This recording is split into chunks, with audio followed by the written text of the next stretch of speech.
नमस्कार प्रिय दर्शक बंधुरा जीवन और दर्शन कथा यूट्यूब चैनेले आपनादेर सबाइके आबारो एकबार जानाई सुस्वागतम। बंधुरा दान करा तो पुण्येर काज आमरा सबाई जानी, किन्तु आपनि कि जानेन आपनि दान करछेन आबार सेई दान करार जन्य पापो भोग करते होबे। आपनि हयतो भाबछेन ताई आबार हय नाकि आमि दानও करब आबार पापो भोग करब। हाँ बंधुरा एमनटाई आपनार साथे घटते पारे, ताई दान करुन किन्तु संगे एटाओ मेने चलुन जेटा एई काहिनीते बोलते चलेछि। बंधुरा अनेक समय आमरा सोशल मीडियाय चोख राखले देखते पाई जे काउके किछु साहाज्य करार छवि फेसबुक बा अन्यान्य सोशल मीडियाय पोस्ट करते किंबा बंधुदेर आड्डाय अनेके बाहबा देওয়ার জন্য বলে জানিস আজকে আমি একজনকে এটা দান করলাম ইত্যাদি ইত্যাদি। বন্ধুরা আপনি যদি ভিডিওটা দেখছেন তো সম্পূর্ণ দেখুন, কারণ এই কাহিনী আপনাকে একটি মহান শিক্ষা দিয়ে যাবে। হিন্দু সনাতন ধর্মে পৌরাণিক কাহিনীগুলোতে বিশেষ গুরুত্ব দেওয়া হয়েছে এবং এই কাহিনী শ্রবণে শিক্ষা ও পুণ্য দুটোই অর্জন করতে পারবেন। আর এই কাহিনীটি সম্পূর্ণ শোনার পর যদি আপনাদের ভালো লাগে অবশ্যই কমেন্টস বক্সে লিখুন হর হর মহাদেব। তো চলুন কাহিনীটি শুরু করা যাক। একবার রাজা অষ্টক তার তিন ভাইকে নিয়ে রথে চেপে ঘুরতে বেরিয়েছেন। পথে দেখা দেবর্ষি নারদের সাথে। রাজা অষ্টক দেবর্ষি নারদকে দেখে যথাবিহিত অভিবাদনপূর্বক তাকে নিজের রথে তুলে নেন। এই অষ্টক রাজশ্রী বিশ্বামিত্রের তনয়। ওই রথে ছিলেন অষ্টকের আর তিন ভাই প্রতর্দন, বসুমনা ও ঐশিনর।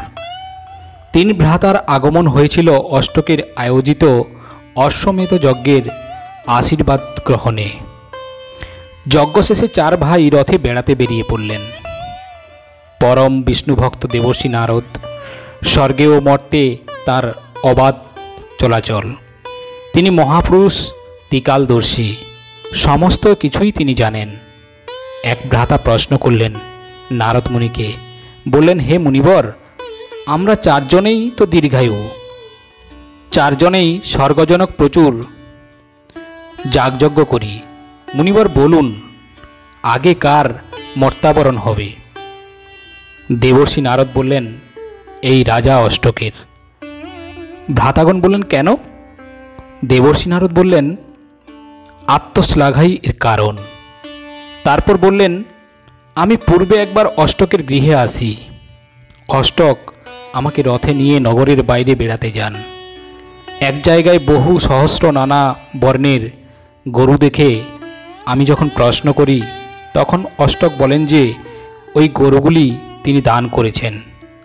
দানের বড়াই করার ফলে তারই হবে আগে পতন।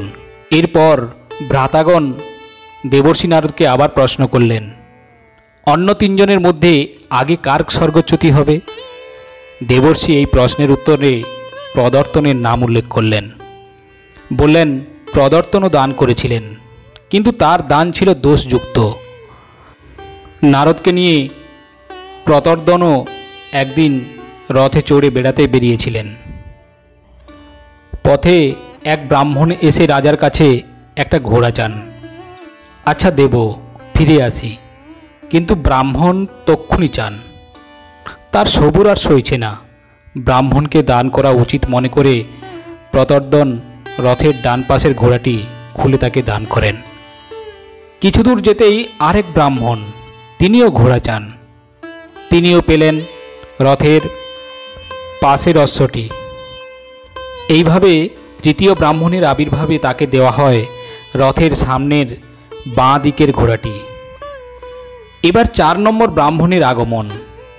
আশ্চর্য, তিনিও প্রার্থনা করেন ঘোড়া। রাজা বলেন আমি রাজধানীতে ফিরে গিয়ে আপনাকে দেব। কিন্তু ইনিও বিলম্ব সইছেন না, তক্ষুনি দিতে হবে। রাজা অগত্যা শেষ অশ্বটি ব্রাহ্মণকে দান করে নিজেই রথ টেনে নিয়ে যান। বিরক্ত হয়ে বলেন ব্রাহ্মণদের চাওয়ার মতো আর কিছু নেই। এরপর দেবর্ষি নারদ বললেন প্রতর্দন দান করেছিলেন আবার অসুয়া প্রকাশও করেছিলেন। দান করতে হয় অসুয়া শূন্য হয়ে। বসুমনা এবং ঐশিনর এদের ভেতরে বসুমনার আগে স্বর্গচ্যুতি ঘটবে, তার দানও বিশুদ্ধ নয়। এইবার দেবর্ষি নারদ বললেন, একদা নারদ বসুমনাকে আশীর্বাদ করেছিলেন তার বহুতর পুষ্পক রথ হবে।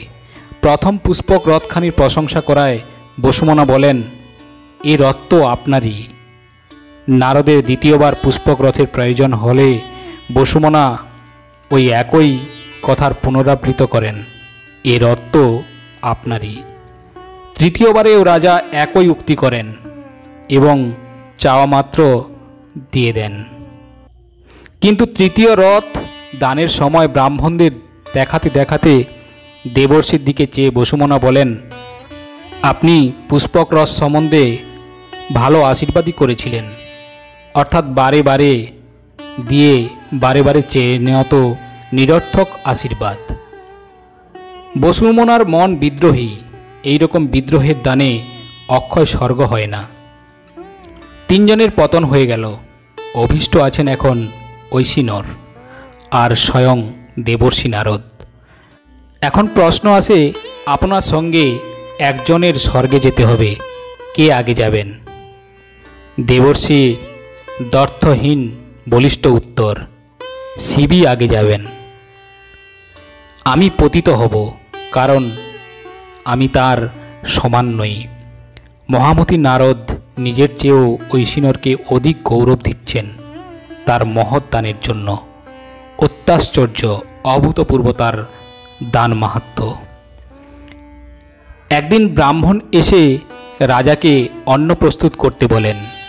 তিনি মাংসের ঝোল আর ভাত খাবেন, নরমাংস চাই। রাজার নন্দন বৃহৎ গর্বের মাংস তার খুবই পছন্দ। ওই পুত্রকে বধ করে তার মাংস রান্না করে রাজাকে প্রতীক্ষা করতে বলা হয়। ব্রাহ্মণটা রাক্ষস নাকি? কিন্তু দানবীর ঐশনির অবিচলিত। মাংস রান্না করে তিনি ব্রাহ্মণকে খুঁজছেন। এদিকে ব্রাহ্মণ বাঁধিয়ে দিয়েছেন এক ভয়াবহ কাণ্ড। আগুন ধরিয়ে দিয়েছেন রাজার বাসগৃহে, কোষগৃহে এবং অস্ত্রগৃহে, স্ত্রীগৃহে, অশ্বশালায়, হস্তিশালায়। কত কোটি কোটি টাকার সম্পত্তি নাশ। এ আবার কোন যুগের বিক্ষোভ, বন্ধ ধর্মঘট!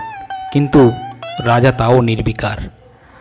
ব্রাহ্মণকে দণ্ডদান তো নয়ই, বরং বিনীত কণ্ঠে রাজা বললেন, ভগবান, আপনার অন্ন প্রস্তুত।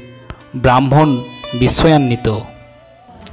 রাজা বললেন, ভগবান, আপনি অন্ন ভোজন করুন। পুনরায় নিবেদন। কিছুক্ষণ নীরবতার পর ব্রাহ্মণ উত্তর দেন, আপনিই খান। ছেলের মাংস খাবে বাবা, এ কখনো হয়? এ হয়তো তার মহাপরীক্ষা। রাজা নির্বিকার চিত্তে ভোজনে উদ্যত হলে অমনি ব্রাহ্মণ হাসতে হাসতে তার হাত চেপে ধরেন, ধন্য ধন্য বলে। রাজন, আপনি ক্রোধকে জয় করেছেন। ব্রাহ্মণকে আপনার অদেয় কিছু নেই।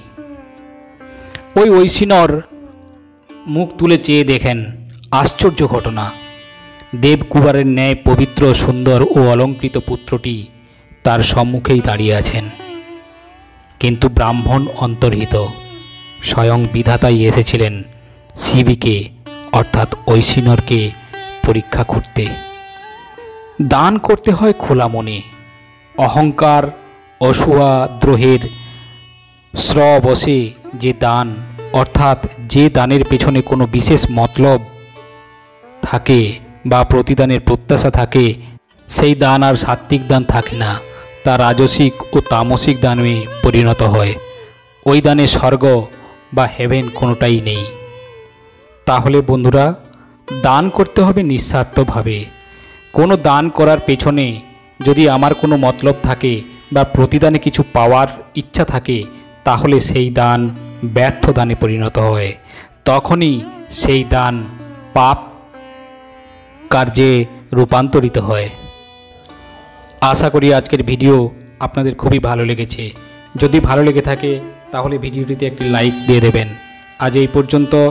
আবারও আসবো পরের ভিডিও নিয়ে। ততক্ষণ ভালো থাকবেন, সুস্থ থাকবেন। নমস্কার।